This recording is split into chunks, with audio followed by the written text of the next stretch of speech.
Hello, Amber. I was reading through your paragraphs. There's some good stuff in here. And yeah, you got it, man. You're really onto something here because guess what?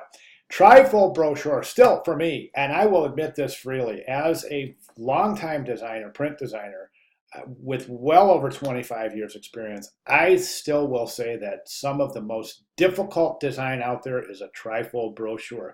And the reason being is because you've got all of these things to keep track of: hierarchy, typography, composition, color harmony, etc., meaning, visual correspondence, right? But then we have 6 panels to keep that all in mind. Then we have to worry about hierarchy as a whole. We have to worry about consistency and continuation front to back. We have to worry about weight values, and wow, it's just it's a tough design. Always has been, always will be. However, when done correctly, trifold brochures are extremely effective and extremely gorgeous. I mean, so yeah, I feel you here, definitely. I can definitely relate to everything you're saying here.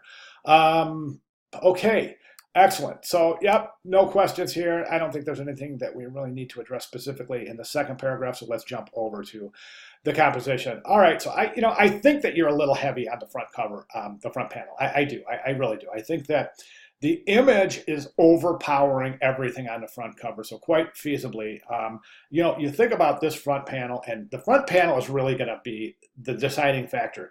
Is the viewer going to pick this up, open it up, and look at it? And that's all determined by the effectiveness of the front panel.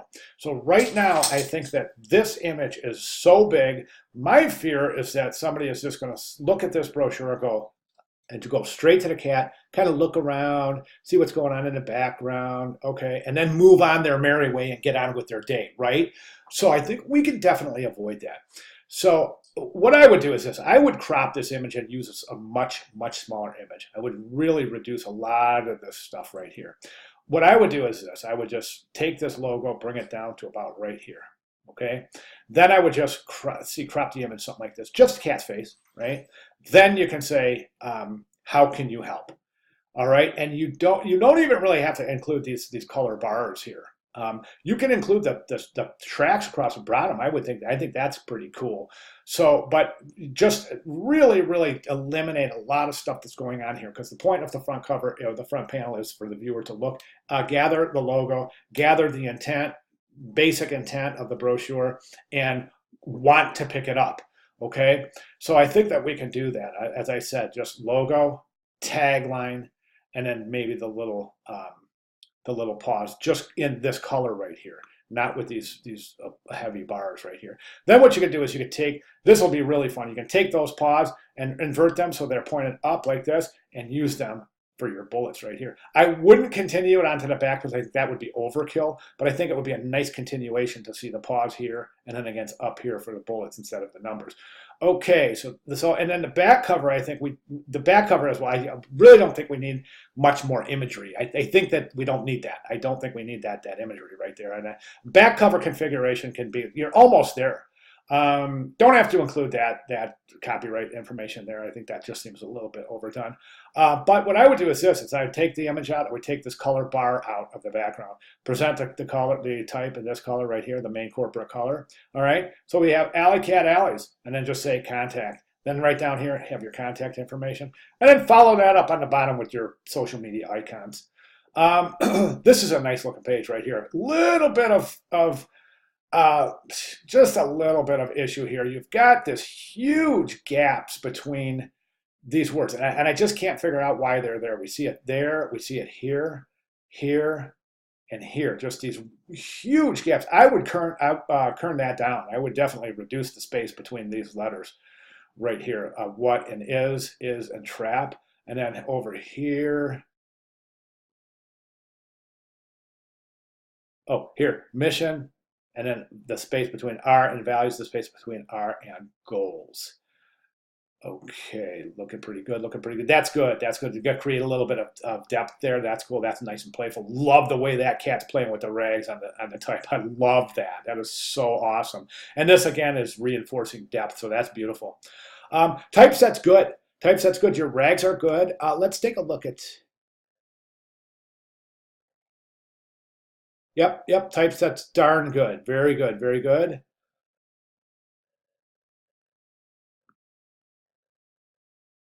Looking great, looking great, looking great. Excellent, yes.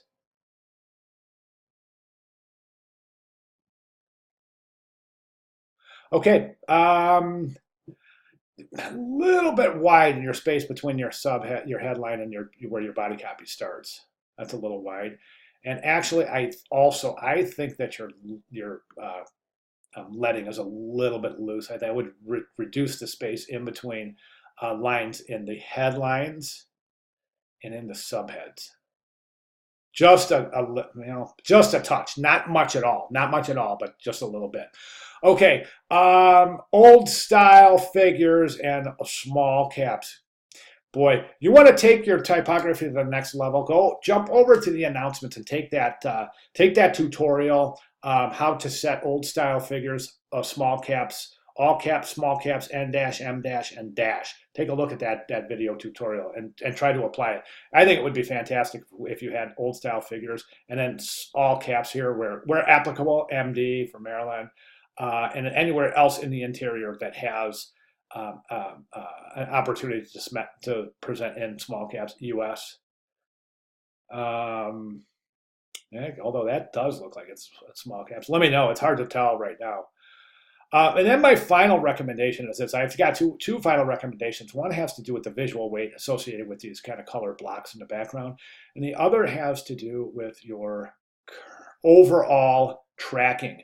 And I did mention this before. Right now you're using sans serif typeface. It's called reverse type because you're using, I just noticed something, a little space between your bullets. Definitely got a little space between your bullets. Got to get it. It's the proper use of bullets. You wouldn't want to stack this all together. You just get a little space in between those bullets. Same thing with your numbers too. So think about that. That's going to entail some reconfiguring. So, anyways, as I was saying, whenever you present type reversed, meaning a light color on a darker background, you always want to increase your tracking. As we can see, a lot of these are really tightly packed. That looks like two spaces after that period. Only one. Check your spaces after periods. Only one. Always, never two. Check that. I'm seeing. Okay, there's another TNR. Actually, it kind of looks like you're using small cap. So let me know on that. I'm really super curious to know. Yeah, I think you are. Okay, yeah, let me know. All right, so anyway, increase your tracking. Now, I want to talk about the visual weight associated with all these blocks, right? So you want to add color, but you're adding that in just these blocks, these big blocks, right? And blocks are exactly that. They're blocks. They're like bricks, square, they're heavy. We can lighten up and still apply color. And I want you to think about this. And if you can employ this tactic in this work, that's great, fantastic. If you can't, think about this moving forward, all right? We're gonna really lighten up the visual weight associated with these pages, but we're also going to introduce color in a more of a kind of an organic and inviting way. And I'm not going to tell you how to do it, but I'm just going to show you some examples. And this is just, and if you've watched the other videos, you'll see I'm sharing this. I've just did a search, trifold brochure, and use whatever image parameters you want a creative bright trifold brochure, award-winning trifold brochure. But the point is take a look at how the use of color is incorporated. Some of these is really, really, really gorgeous. And note that a lot of these techniques entail this kind of spanning the page with color, where you're not actually adding full color, but you're just kind of spanning with these kind of shapes or these wave patterns. Do you see what I'm saying?